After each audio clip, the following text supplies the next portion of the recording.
Over the last few years of working in crypto, I've accrued more NFTs and altcoins and random crypto assets than I can count across more chains than I can remember. And it's always been a struggle to find a single crypto wallet where I can track everything I own. That is, until I discovered Zerion. Zerion Wallet is for everything you own on-chain. Yes, that includes all of your assets across more than 14 different networks. Zerion is giving people the chance to be true owners by making it simple to explore, collect, mint, test, and contribute to the new internet. Go to zerion.io/download today to take ownership over your on-chain assets, available on iOS, Android, and desktop.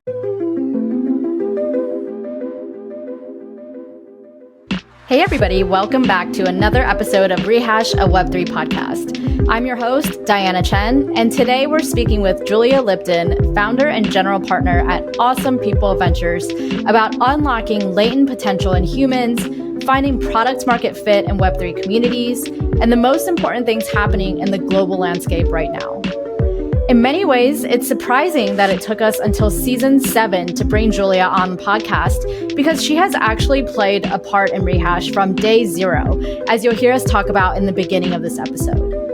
Julia is an investor, connector of people, and all around one of the kindest and most generous human beings I've encountered in this space.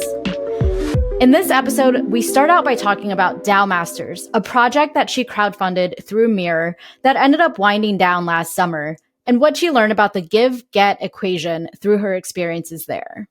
She wrote a really thoughtful Twitter thread about the give-get equation that I've linked in the show notes and would encourage all of you to check out, especially if you're somebody working in or adjacent to the DAO ecosystem. We then get into a discussion around why there's so much latent and unused human talent floating around in the corporate world and what people have been doing about it, such as flocking to freelance and contract work or even to DAOs. Obviously, DAOs aren't perfect and they are far from it, but Julia shares some strategies she thinks could be implemented for DAOs to be more effective in their operations while still maintaining that same draw that they have for people today. Finally, we talk about what Julia is most focused on in the global landscape with crypto, and Ninty Nick chimes in from the live stream with a question about progressive decentralization. Speaking of the live stream, you are able to tune in live to all of our podcast recordings at pleaser.house. That's PLEASR.house. And we post all of our recording times in our Telegram group, which you can find at t.me/rehashweb3. Julia Lipton was nominated by me, Diana Chen, and voted onto the podcast by Fifth World Zach, Meg Lister, Spencer Graham, Triumph, and myself. So without further ado, here's my conversation with Julia. Julia, welcome to the podcast. I'm so happy to have you on Rehash. Thank you for having me. So for a little bit of background for people, you actually, and I don't know if you even remember this, but before I launched Rehash, I just wrote a post on a Google Doc and I circulated it to some friends, and I sent it to my friend Justine, who you're also friends with. And she said, you should really share this with Julia because she is working on DAO Masters and has been going through a lot of the same things that you are probably going to go through. And she would be a great person to look at this. And I was like, sure, hadn't met you at that point, but I was like, absolutely, send it to anyone you think would be able to provide useful feedback. And so I think my first interaction with you ever was through Google Doc comments that you left on the original post I wrote that eventually became the post that launched Rehash on Mirror Crowdfund. So I super appreciate you for that. First of all, thank you. I don't know if I've had a chance to really thank you for that. Thank you so much for that. Now we're almost 2 years in a Rehash, and really you were there from the start. You had a part to play from day 0, really. I mean, it's one of my favorite things to do is help people get things off the ground. So it's just as much fun for me. And I'm so grateful that you included me in that part of your process. Of course. Thank you so much. And shout out to Justine too for helping us make that connection. I was just going back and reading through your comments on that doc. And one comment you left was regarding how I was thinking about funding Rehash beyond season 1, because I think at that time, you were working on DAO Masters, and you said that DAO Masters had been struggling with funding beyond season 1. And so I was wondering if you could start by just talking a little bit about your experience with funding DAO Masters and why you ultimately decided to shut it down. I believe it was last summer. Yeah. So our story is a little bit different because it wasn't so much struggling with funding. I'll kind of start from the beginning. So my initial intentions when I launched DAO Masters was we were going to review 10 DAO tools. And this is back when there were a handful of DAO tools. So we were like, if we just review the main ones, we can review the tools, teach people how to run a DAO, we'll be good to go. I put up a Mirror crowdfund. I think it was for 15 ETH to do this one task, which was review 10 tools. Maybe it was 20. I don't remember, but review a very limited set of tools. And people loved it. And instead of raising 15 ETH, we ended up raising 48 ETH. And so there never was an intention for DAO Masters to become a DAO itself. And it was kind of a YOLO move on my part. I was originally going to crowdfund and then use that money to pay some friends to review the tools. And at the last minute, I was like, well, we have these random tokens for Mirror, because at the time, anytime you ran a crowdfund, tokens were just a default part of the Mirror package. But it wasn't, I never thought through the tokenomics or thought through using tokens to reward contributors like a DAO. I was originally just planning on reviewing DAO tools, super simple, just get it done. And at the last minute, I had the thought that it would be fun to make it funded by the people, built by the people, reviewed by the people.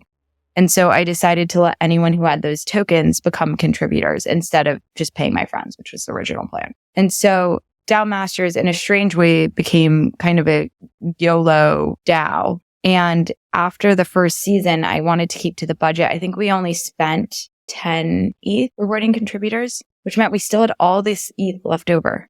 Maybe it was all 15, but regardless, we had all of this ETH left over.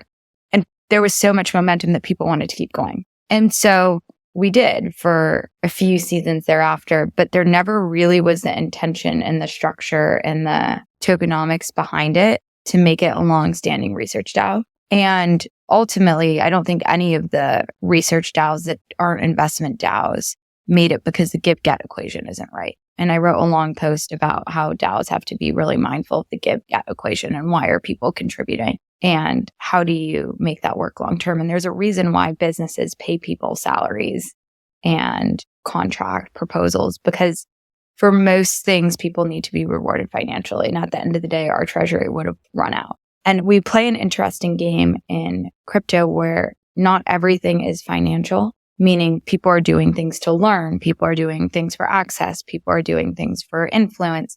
And so you can leverage that as part of the give-get equation. You're giving them access to the community. In return, they're getting experience community. But that also wears off, which is why long-term, to keep people engaged in their jobs, usually they get paid. And if you are going to make something work beyond a financial incentive, you have to be really, really mindful of what that give-get equation is and design for it. So in our case, what people were mostly getting when they were contributing to DAO Masters was access to incredible community insights and learning.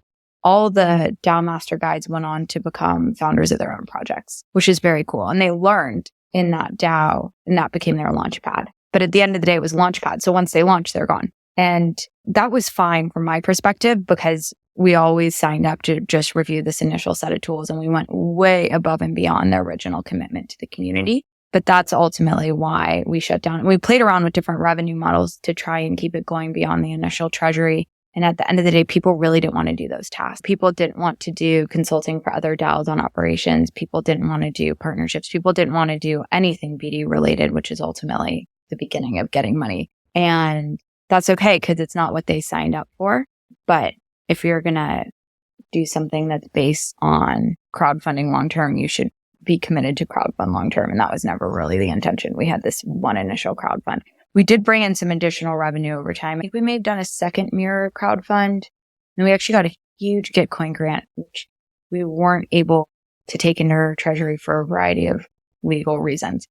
But there were some additional sources. But at the end of the day, the writing was on the wall from my perspective because the give-get equation was never right. I think that is a problem that many DAOs struggle with, right? Is getting that give-get equation right. And I think some DAOs get away with it in the early days because what contributors get out of it is those non-financial things that you said, like reputation, experience, learnings, things like that. But over time, as those people gain more experience, gain more of a network, gain more of a reputation, they're able to go and leverage that for paying jobs. And ultimately, everyone is going to choose a paying job over a non-paying job.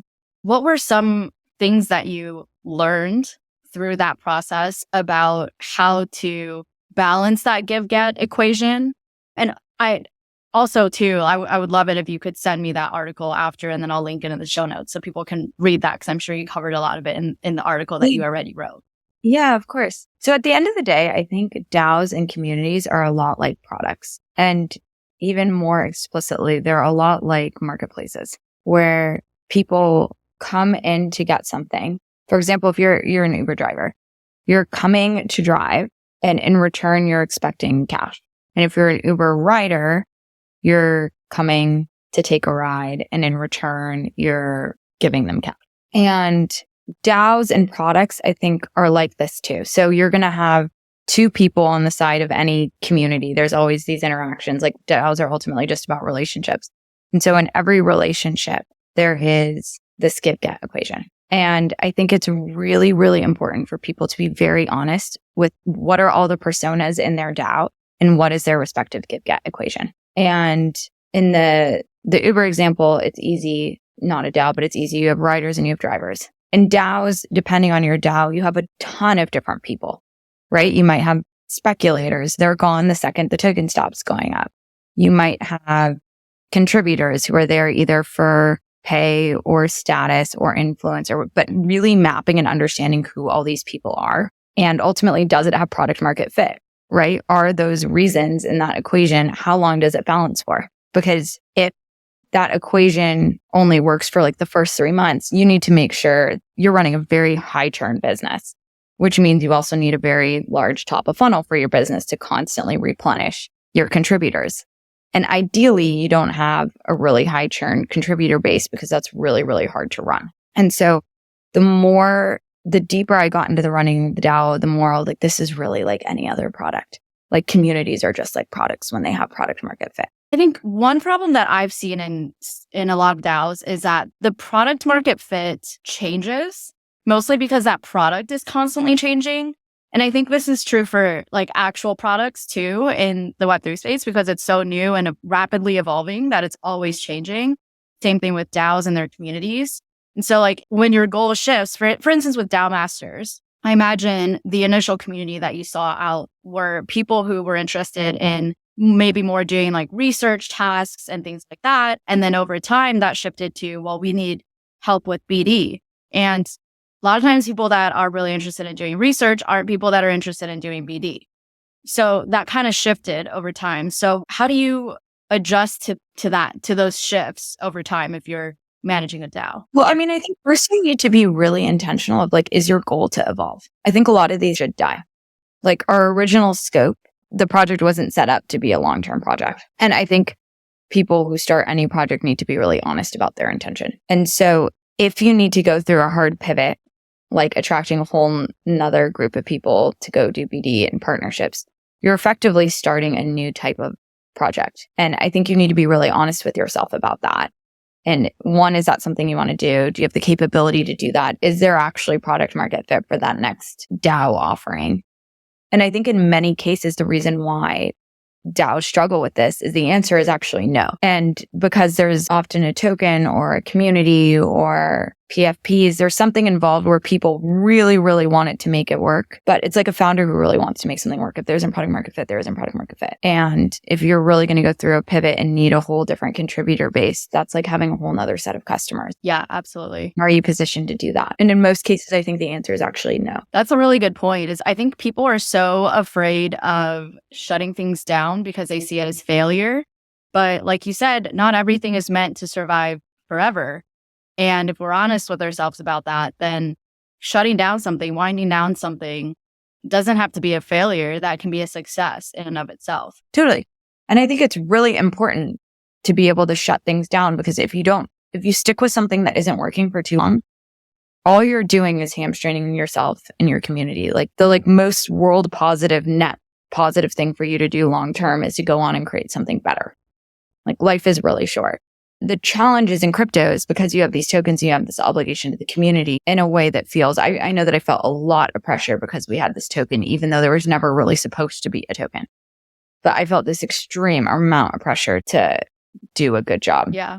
And at one point I gave away basically all my tokens because that seemed like the most fair thing to do. Yeah, I think that is a really tricky part about DAOs is the financial aspect of it. When we launched Rehash back in April of 22, which we were still in a bull market at that time, there was a lot of money flowing around. Subsequently, when we thought about pricing our NFTs, our podcast NFTs, we kept going back and thinking, we have to make it quote unquote worth it for our early contributors who contributed to the Mirror Crowd Fund. So we can't price anything lower than that original thing because that has to be like the best deal that people can get. And that put a lot of pressure on us too, especially since just months after that, we were like full on in a bear market and there wasn't cash flowing around. And it was just unreasonable to be selling podcast NFTs, which is also something that people didn't even understand at that time. Like, why would I collect the podcast NFT? So it's like trying to get people to understand why they would collect a podcast NFT, get them into this behavior of collecting podcast NFTs or media NFTs in general. And then also on top of that, asking them to pay a premium for it when everybody was struggling during a bear market. A lot of those pieces didn't line up. So I totally feel you on that. But going back to something else about DAOs and what draws people to join DAOs is I think a lot of people have this feeling that their talent isn't being fully utilized when they work at a traditional corporation.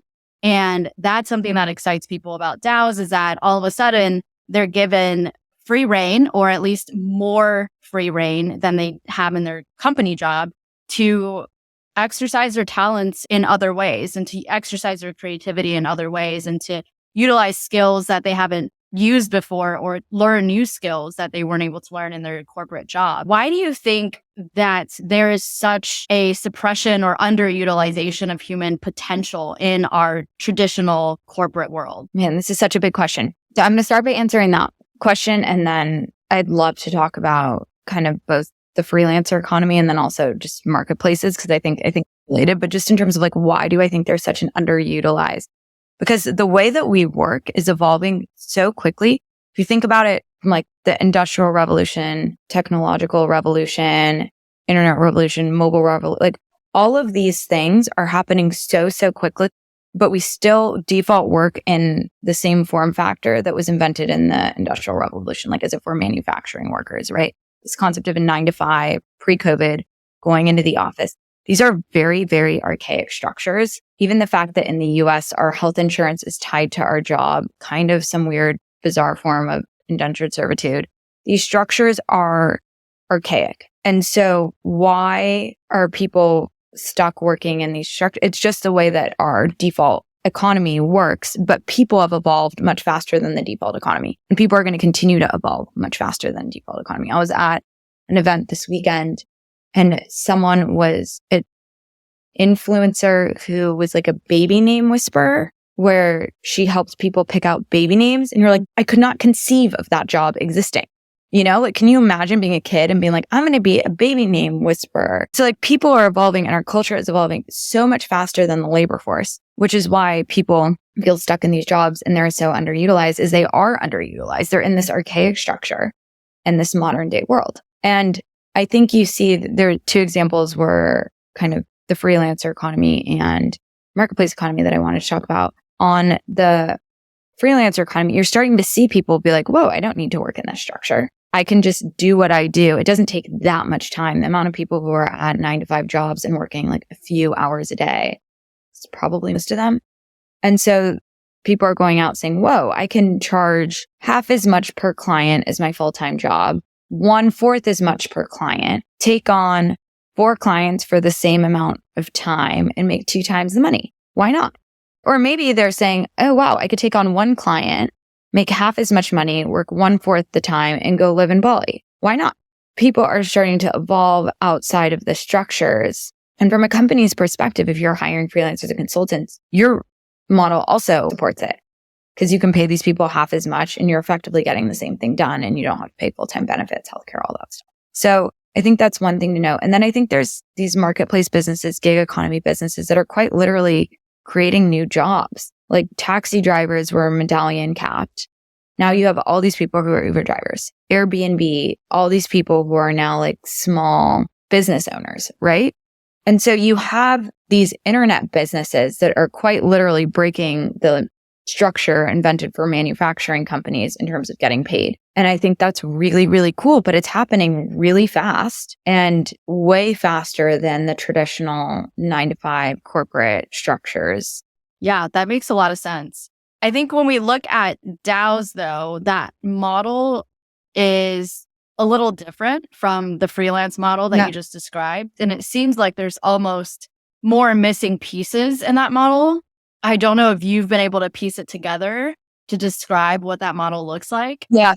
So one of the things that I think is so interesting about DAOs is I thought for a while it could be basically V2 of both of these concepts. Freelancing on steroids and any sort of like people marketplace gig economy based business on steroids. And I still think there's some truth to that. But when we started DAOs, we threw a lot of best practices, a lot of like the baby out with the bathwater.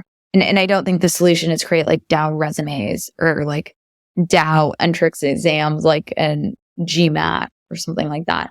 There's probably something in the middle, but there are a lot of good things about the way work works today. And in DAOs, we basically threw out everything, right? We threw out everything from like best practices in hiring, best practices on onboarding, best practices on organizational design, best practice on everything. And so when you're like, yeah, it seems like there's a lot of stuff missing. It's like, well, yeah, of course, there's a lot of stuff missing. We literally threw out everything that we know about running high performance teams. And then we're like, why didn't this work? And I don't think it has to be that way. I think the first generation of DAOs had to be that way because people wanted to really, really start over. And I think we learned some hard lessons, what works moving forward. Yeah. So what can DAOs do differently moving forward? Is it really just a matter of bringing back some of those best practices from traditional corporations about organizing people, about hiring, about those things? Or how do we bring back and implement some of those best practices? Because they are called best practices for a reason. We shouldn't throw all of them out. How do we implement some of these while still maintaining the good things about DAOs, like the fact that they do allow people to tap into their full human potential more so than they could in the corporate world and things like that? I think the first thing actually starts before that, which is the product market fit question, where most things fail because there was never any product market fit for that DAO service. The DAOs that work are mostly financial DAOs, protocol DAOs, DeFi DAOs. And that's because there's product market fit there. And the lift is much lower. Contributing liquidity or capital is a much, much lower lift than trying to solve some of these human coordination challenges. So it's twofold. One is these best practices, but one is the premise, like what's the product that the DAO is offering? And I think most of these DAOs failed because ultimately the product that the DAO is offering does not have long-term product market fit. And so it doesn't matter how well run your Discord is or your Telegram is or your onboarding process if at the end of the day, the product that you're contributing doesn't have high engagement and retention. So I think that's first things first, like starting from first principles. And I think once we get more comfortable with things expiring, that will increase the rate of success. But if you think about any business, what are restaurant success rates? Like 3% or something really, really small. Startups are lower, right? Like most things fail across any category. And so putting in the thought up front and the effort to say like, okay, what's most likely to succeed and what structure do we need? I think is actually the most important question. And then after that, bringing back some of these best practices and figuring out what's a way that feels organic and native to that organization. Do you think when you say DeFi protocols are some of the only ones that have product market fit, is that product market fit just that the money they put in and then the money they get out? So are we really like going back to just financial rewards and financial gain? That's what we've seen work so far. And I suspect the DAOs that work long-term, they're also going to have to figure out how to make that equation work, right? Like companies only work because people get paid. Like if we tried to have a healthcare system where people don't get paid, I mean, you actually have this in our healthcare system where doctors are being asked to do more work for less pay and our outcomes are getting worse. And so I do think it's really important people think about these economic, like when I say product market fit, I guess I mean more than product market fit. I mean the overall. If you would have to do like a pitch deck, screw the venture word. If you would have to go to like a bank and get a loan, you have to have a business plan. You have to have a model. And I think anything that you expect to exist long term needs a decent amount of forethought. And if it's not supposed to exist long term, then like that's also great. The best things are ephemeral, and just being honest about that. And it's really easy to get people to do things that are short term because you can use motivators other than money. If your project's a 6-month sprint, 1-month sprint, people are really interested in that because they're going to learn, they're going to grow, they're going to get access, they're going to have influence. Then you don't have to make the money part work. But as soon as you need to make the money part work, you got to make the money part work. Is there an example of a long-term project that's not just, meant to be a 6-month sprint to accomplish a certain task? Is there an example you can think of that isn't like a DeFi protocol where it involves people having to do things? I mean, there's tons, right? Like Consensus is probably in that bucket where they're spinning out different projects and some of them work, some of them don't, but they're core contributors and build the ecosystem. But at the end of the day, some percentage of their projects have to work.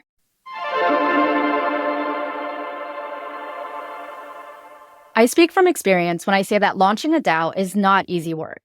I've spent countless hours trying to figure out how to manage a community, get people to vote on proposals, and figure out how to set everything up on chain. Tally does all of that hard work for me while providing a full suite of tools for my community to create drafts, collaborate on proposals, incentivize voting, and most importantly, stay safe and secure on chain while doing it all. Tally is the home of DAO governance. Launch your DAO with Tally at tally.xyz.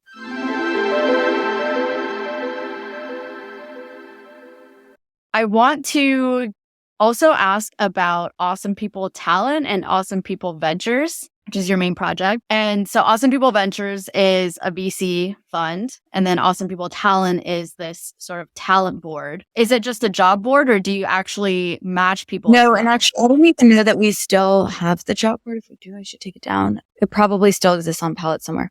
So Awesome People Talent started before the fund. Awesome People's Talent started in like 2018-ish. And it was designed to solve this latent talent issue. So I became obsessed with the idea of freelancing and consulting and people owning their own cash flow, and was convinced that anyone who wanted to quit their job that was very, very talented at their jobs, this is more in the Web 2 days, that they could quit their job and make the same salary freelancing or consulting. And I quickly ran into this problem where people didn't have a good enough network to get clients. So I tried to convince my friends who were miserable at their job to quit, travel around the world, do this, and they couldn't do it because they couldn't get enough clients. So I started this newsletter. I was like, well, I know a bunch of smart founders that would probably hire you. Why don't I just email my friends? It started as a BCC newsletter. And so that's how it started. And now there's like 4,500 people on this newsletter that are just everyone that I've met with over the past few years. Every once in a while, someone finds it and joins, but not often. They're mostly all people that I've met. And so that's how it got started, was me profiling my friends every week.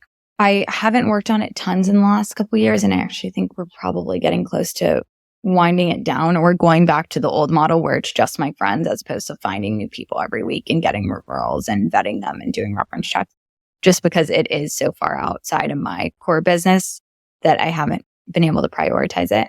But that's how that got started. And then over time, there's been other ancillary products that we've launched. We had a talent agency for a bit that actually had a real business model, palette board. We've tried other things with it, but the core and my love for it has always been on helping promote awesome people in my network and helping them get paid.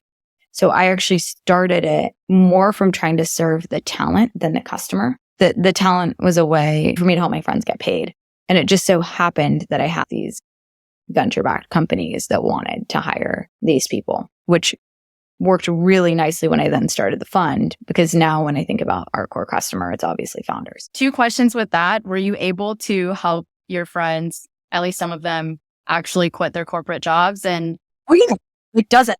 Yeah, lots of people. That's awesome. And then were you monetizing that? Like, were you charging companies when you matched them with people, or was it really just like a pro bono type? Yeah, we went through a couple of phases of different business models. At one point, we were actually charging the talent like an agency, but taking a smaller fee. So we would take 10%. I never felt comfortable charging the companies because of the fund. I felt really inappropriate to be charging our founders. And some venture funds do that. In retrospect, that was probably like more my shit and like my hang up than anything. It just felt like it had always been like this gift to our community. And I felt really uncomfortable doing anything other than that. I think we had a couple months where we tested charging the companies and doing recruiting fees. I think we've actually done that test a couple times. It works.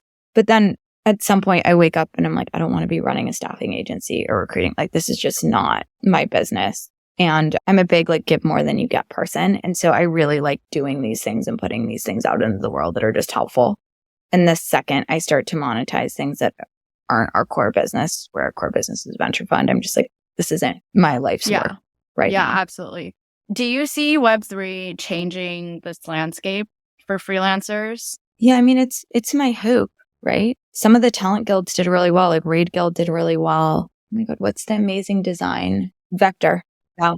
Right? Like there are a couple of these talent DAOs in Web3 that worked well. And if I'm honest, there's tons of incredible talent networks in Web2. And some talent networks that don't even look like talent networks, right? There's this group, they mainly use EAs based out of the Philippines called Athena. And they're giving these EAs 2x plus what they would usually make if they were being a VA on their own.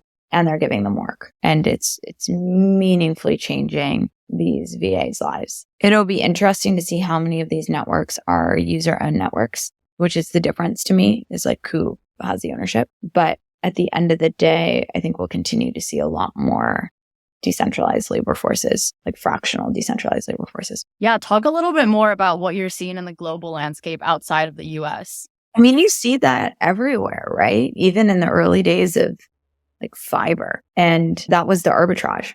Or like even before that, in the 90s, you had all these consultants doing these BPO accounts, these business process outsourcing accounts. And they employ, management consulting companies employ tens of thousands, hundreds of thousands, millions. I don't know exactly what the number is of these business process outsourcing consultants in these more affordable countries. And they're doing everything from labeling to, I mean, now Mechanical Turk, things for LLM. Like there's all sorts of labor arbitrage that's been going on since the beginning of globalization. And so what we're seeing in my mind is just continuing to make that better, faster, cheaper. Where do you see global currencies developing? This is one of the things that's so interesting to me because you now have people working online and spending online. And so their lives in many cases are not confined to their geographies. I have a VA that I've been working with for a few years in the Philippines. She makes way more money than anyone in her peers. She's traveling. I mean, her life, she is physically in the Philippines, but she earns in dollars. She has a lot of flexibility. And when you look at the crypto marketplaces in places like LATAM, 50+% of all the transaction volume is stablecoin. And so you have people who are getting paid in their native currency and quickly swapping it into stablecoins, or getting paid in stablecoins at the outset. And quite literally, their economic mobility is not in any way tied to their local currency or culture, which is actually insane and a huge, huge opportunity to help billions of people get access to stronger currency and a better financial system. To not be geographically constrained in your earning potential. Absolutely amazing. We've invested in this company called El Dorado, which is a decentralized stablecoin marketplace. And the founder has helped pre this company, like hundreds of people in this local community starting, I think, in 2013, keep their savings in stablecoin and Bitcoin. And those people's lives from Venezuela, Argentina, places are totally different than their peers. And I think this is a huge unlock, both from a wealth creation standpoint and the ability to easily earn online and compete globally. Like there are companies that are paying people the same amount independent of where they live. Yeah, and it's not just getting paid in a more stable currency, but it's also being able to keep your money, right? Like I used to work with a video editor from Argentina, and when I was chatting with her every week, she'd be like, this just happened and everybody's savings are now gone, like worth pretty much nothing, which is such a scary thought. Like a lot of times when I'm talking in the space, I'm talking to creators and about the creator economy and stuff. And I like imagine having your entire business on Instagram, for example, having built this huge following on Instagram that is your way of making money. And then overnight you get deplatformed.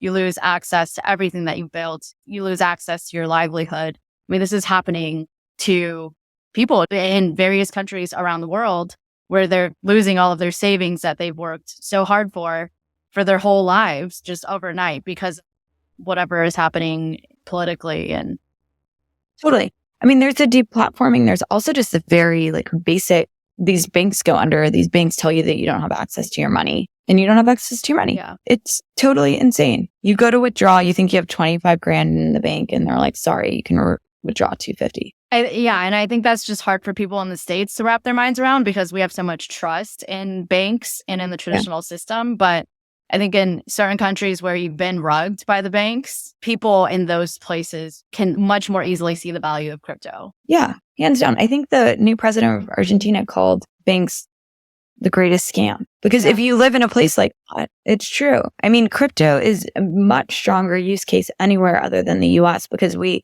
have a decent financial system. And so it's not as obvious to us. I mean, you have these countries where people are choosing to keep more money, if you're crypto native, more money in stables or Bitcoin, anything other than their native currency, which is kind of unfathomable to us in the US because all of our stuff is denominated in USD. I think it's almost scarier, the traditional banking system, because you can get rugged just as easily by banks as you can by scams that people fall prey to with crypto all the time. Except with crypto, like people already have this perception that it's ridden with scams. And it's in the back of my head. I'm always thinking like, let me be careful with what I'm doing because there's scammers everywhere. Whereas with the traditional banking system, at least in the US, like we have so much trust in that system, that age-old system, that when we do get rugged, it's like we're not expecting it as much as we are in crypto. We're not looking when the SVB thing happened and people realized that they only get back up to their FDIC before the government made everyone whole, like that was really scary. And there are countries where that is commonplace, or having 200% inflation is commonplace. And this is all stuff we take for granted in the US. Yeah. So with Awesome People Ventures, you guys, I think, mostly invest in projects related to the future of work. Is that accurate? This fund actually only does crypto. Only does crypto. Okay. So what do you have your eye on for the remainder of this year? What should we be paying attention to? I'm very interested in stable coins and international payment layers. I really like that as a use case because it meaningfully helps real people. And then obviously, like everyone else, we're looking at a lot of infrastructure protocol deals as well, because ultimately we have a fiduciary responsibility to make money for our LPs. Are you looking at consumer apps any more this year than you were in maybe previous years? I always keep my eye on it. It hasn't fluctuated up or down. I'm really interested in real world use cases. And so I always keep my eye on it and we'll play with things. Consumer is really hard. In terms of making money? Making money, long-term retention, building something that people want, having something that's beyond a fad. It's just a really, really hard category. I'm optimistic that this cycle will actually be quite good for crypto consumer and crypto social and all of that. But it's historically been a really hard category. Yeah, that's why I asked that, is I feel like I've had more conversations recently within the last few months where people like VCs especially are saying that they're shifting their focus from infra to consumer apps. And I mean, my unprofessional opinion is that I think with the next bull cycle, we have to achieve some level of mainstream adoption of crypto. Otherwise, like, it's not going to work. And the only way to achieve mainstream adoption of crypto is via consumer apps, because that's like what's most understandable to the mainstream. I mean, I think that is a very common narrative. And when everyone is holding the same narrative, if you're a VC, you're like, okay, well, if anything, this is at least a narrative trade. And so I think that's a really easy argument to make. I also think there's an argument to be made for it's a huge industry as is. And I think it'll continue to grow. Sure. So if we don't create the next Facebook in the next cycle, I don't think that it's the end of the world. Crypto is good. Yeah. I'm optimistic that it will happen because now we have so much infrastructure and tools where we can build way better consumer experiences than we've ever been able to build. Like Forecaster is one of the only apps that truly feels just like a world-class app. Yeah. And that wasn't possible 2 cycles ago. Exactly. Yeah, we've definitely made a lot of progress. Even just like signing things with a wallet has progressed so much over time and still has room to progress even more. But we've come a long way for sure. One last question for you. This is from Ninty Nick, who's tuning into the recording live on Pleaser House. He wants to know what your thoughts are on progressive decentralization these days. I mean, I still think it's a good idea. What do you think is the best way to do it? Because I think we've seen a lot of projects attempt it with the last cycle when DAOs were really big and everybody was talking about progressively decentralizing. We saw a lot of people attempt it and fail. You still think it can, how do you think it can still work? I think things need to be very clearly scoped on what is decentralized and in what order do you decentralize things. So one of the things that was really interesting to me watching, we have a company in our portfolio that started as a DAO. It's now almost entirely out of Web3, which is a bummer, but called Archive DAO, which was a real world art collecting DAO. So they weren't collecting NFTs, they're collecting real world art and cultural artifacts. And one of the things that was so interesting to me about watching them run that in the early days is what they had people do. So they're decentralized contributors. The scope was very limited. They had curators who were legit gallerists and they were voting on art and they weren't trying to do anything else, right? So when you have a DAO and all of a sudden you're like, now we're going to decentralize payroll and now we're going to decentralize governance and we don't know how to decentralize governance. So we're going to have all these delegates and like hope the delegates still care in 2 years. Like what was so interesting about watching these guys was just how narrow the scope was. And again, kind of like that product market fit of contributors, like who people were, what they were being asked to do, and that they were able to deliver on that. And I think that framework works for everything. So like when you think about progressive decentralization, just getting a bunch of delegates and random people to contribute in governance, when you just like think about it from first principles perspective, you're like, this doesn't really make sense. Like how much of these people contributed? How invested are in there? Why are they the right people to make these decisions? Like there are bits that should probably be decentralized and other bits that should be centralized. And I think that balance is really important. Yeah, I think maybe where a lot of projects went wrong with the last cycle is they saw progressive decentralization as like the whole goal. And they wanted to decentralize everything without asking, again, like going to your point about, identifying product market fit first, like first asking themselves, why do we want to decentralize all of these functions? Well, so here's like the dirty secret that people don't talk about. The reason why most people want to decentralize is because of regulatory constraint. And so they're kind of like, we don't have a choice. We have to decentralize. And so when that's true, that's adding like an additional market force that makes it challenging, right? Because you're like, well, users might not want this. Internally, we might not even want it, but we have to. Yeah, that's a good point. All right. Well, Julia, thank you so much for taking the time. We do have one final question that I ask every guest on the podcast. This is really just a for fun question. I know you don't want to talk about price predictions or anything like that, but it's just for fun. Everybody do your own research. Don't listen to anything that we say here as financial advice. But I ask every guest on this season a two-part question. The first is, will Ethereum and or Bitcoin reach an all-time high in 2024? And the second part, yes. Okay. And then the second part is, what will that all-time high price be? We have a policy against making price predictions, but I do think they'll both make. Okay. I think they'll both. I'll take it. That's super bullish. Yeah. I'll take it. I'm really excited. I hope you're right. Last thing, Julia, before you go, just tell people where they can find you if they want to follow you personally, and then also where people can go to check out Awesome People Ventures and anything else that you would like to plug. The best for both is just follow me on Twitter at Julia Lipton. Super easy. We'll include it in the show notes. Thank you again so much, Julia, for your time today. And thank you, everybody, for tuning in to another episode of Rehash. And we'll be back again next week.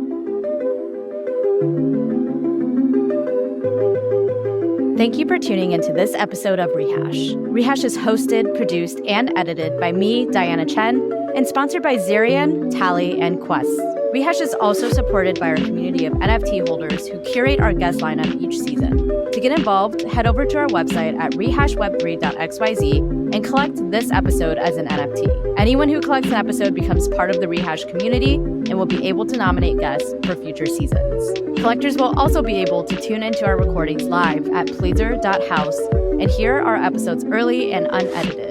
To learn more about how to become a guest on the podcast, go to rehashweb3.xyz/podcast. And to learn more about sponsoring the podcast, go to rehashweb3.xyz/sponsor.